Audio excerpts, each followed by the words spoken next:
Chapter 46. Judgment in the Red Sea. Exodus chapter 14, verses 23 to 31. And the Egyptians pursued and went in after them to the midst of the sea, even all Pharaoh's horses, his chariots, and his horsemen. And it came to pass that in the morning watch the Lord looked unto the host of the Egyptians through the pillar of fire and of cloud, and troubled the host of the Egyptians, and took off their chariot wheels, that they drave them heavily, so that the Egyptians said, Let us flee from the face of Israel, for the Lord fighteth for them against the Egyptians.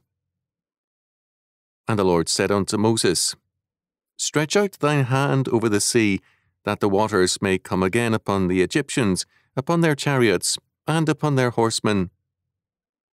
And Moses stretched forth his hand over the sea, and the sea returned to his strength, when the morning appeared, and the Egyptians fled against it, and the Lord overthrew the Egyptians in the midst of the sea.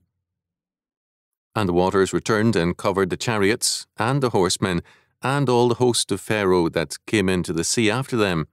There remained not so much as one of them. But the children of Israel walked upon dry land in the midst of the sea, and the waters were a wall unto them on their right hand and on their left. Thus the Lord saved Israel that day out of the hand of the Egyptians, and Israel saw the Egyptians dead upon the seashore. And Israel saw that great work which the Lord did upon the Egyptians, and the people feared the Lord, and believed the Lord, and his servant Moses. Exodus chapter 14, verses 23 to 31.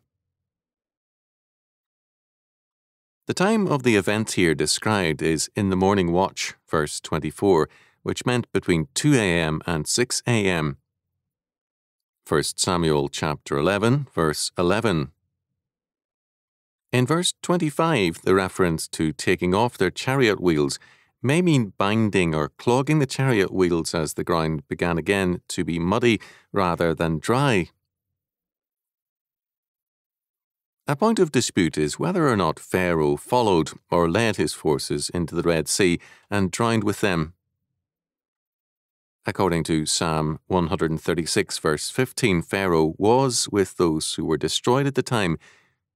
Egyptian records may not record this, but defeats were not recorded by the pagan empires, usually only victories. Of course, Exodus chapter 15 verse 19 also refers to Pharaoh's death. There is no good reason to doubt Pharaoh's presence and death. In verse 31, we are told that, at least for the day, Israel feared the Lord and believed the Lord and his servant Moses. This is an important statement. As Kyle and Delitzsch observed, faith in the Lord was inseparably connected with faith in Moses as the servant of the Lord. God often acts independently of men, but he also often ties his work to a man and tests people by their reaction to that man. Calvin wrote, Meanwhile, let us learn from this passage that God is never truly and duly worshipped without faith, because incredulity betrays gross contempt of him, and although hypocrites boast of their heaping all kinds of honour upon God, still they inflict the greatest insult upon him by refusing to believe his revelations. But Moses, who had been chosen God's minister for governing the people, is not unreasonably united with him, for although God's majesty manifested itself by conspicuous signs, still Moses was the mediator, out of whose mouth God willed that his words should be heard, so that the holy man could not be despised without God's own authority being rejected. A profitable doctrine is gathered from hence that whenever God propounds his word to us by men, those who faithfully deliver his commands must be as much attended to as if he himself openly descended from heaven. This recommendation of the ministry ought to be more than sufficient to refute their folly, who set at naught the outward preaching of the word.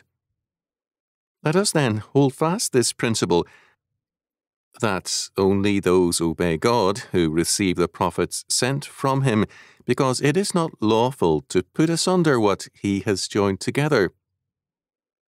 Christ has more clearly expressed this in the words, He that heareth you, heareth me, and he that despiseth you, despiseth me.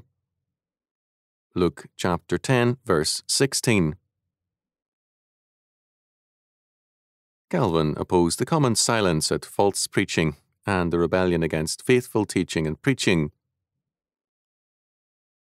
Many years later, Joshua reminded Israel of what God had done for them to incite them to faithfulness and obedience. Among other things, Joshua said, God, put darkness between you and the Egyptians. Joshua chapter 24, verse 7. This pillar and cloud were indicative of God's particular presence and concern. This same presence was in the Holy of Holies, in the tabernacle and the temple, as the glory of God. Asaph, in Psalm 77, in a time of trouble, looked back on God's deliverance of Israel and described it thus, Thou art the God that doest wonders. Thou hast declared thy strength among the people, that hast with thine arm redeemed thy people, the sons of Jacob and Joseph. The waters saw thee, O God, the waters saw thee, they were afraid, the depths also were troubled. The clouds poured out water, the skies also sent out a sound. Thine arrows also went abroad. The voice of thy thunder was in the heaven, the lightnings lightened the world, the earth trembled and shook. Thy way is in the sea, and thy path in the great waters, and thy footsteps are not known. Thou leadest thy people like a flock by the hand of Moses and Aaron. Psalm 77, verses 14 to 20. It would appear that when the Egyptians were well into the Red Sea, lightning, thunder, rain, and an earthquake brought quick terror to them. It is no wonder, they said in Moffat's rendering, Let us flee from the Israelites. The Eternal is fighting for them against the Egyptians. Exodus chapter 14, verse 25. According to verse 27, The Lord overthrew the Egyptians in the midst of the sea. The marginal reading gives us a clearer picture. The Lord shook them off, that is, the wet ground from the pouring rain, plus the earthquake broke the chariots as they clogged their wheels and threw out the men with such force that they were, with their armour, buried in the sand and mud. Thomas Scott, 1747 to 1821, wrote of the death of the Egyptian armed forces. The Egyptians had drowned the male children of the Israelites in the river, and now the righteous lords took vengeance on them for those cruel and multiplied murders by drowning all the strength and flower of the nation in the Red Sea. It is probable that very many of the dead bodies were driven on shore near the place where the Israelites went up out of the sea. The Lord thus ordering it, and they were furnished with arms, as well as enriched with other spoils, by this means. The Egyptians were renowned for their art in embalming the dead, and for their attention to the bodies of their relatives, and especially their princes and grandees, but God now poured contempt upon all the great ones of the nation, and caused their bodies to be left unburied on the seashore. Israel was now better equipped for war, and also further enriched. We have here a remarkable miracle. The modernists usually regard this event as a myth. Because of the supernatural aspect, it cannot be history.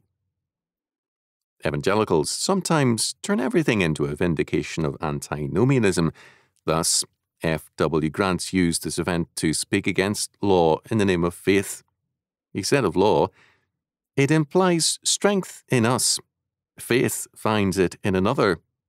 God honors it and works by it because it honors Christ. Such a position assumes a perpetual weakness and perpetual bondage to sin in this life, but Jesus Christ, as the new man in us, is he who makes us a new creation. And now the people governed by the Holy Spirit and his law word. To neglect this fact leads to irresponsible doctrines of salvation and irresponsible lives. Is sin alone powerful in man and not grace and the Spirit of God? Michael Walzer was right in stating, "The deliverance from Egypt is unconditional. It doesn't depend on the moral conduct of the slaves, but it is crucial to the Exodus story that this deliverance brings Israel only into the wilderness, only to Sinai, where the conditions of any further advance are revealed. Salvation is entirely from God. It is his act of sovereign grace. Sanctification is our growth in his grace, and it is a maturing in which both the Spirit and the believer are involved. Where there is no growth, there is no life." A final note, and a sad one. In verse 31, we have a reference to God's servant Moses.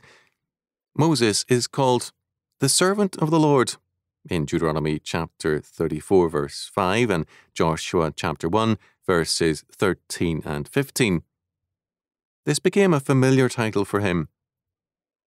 However, as Rabbi Plaut wrote, in rabbinic times he was no longer so called because Christianity had appropriated the term for its Saviour.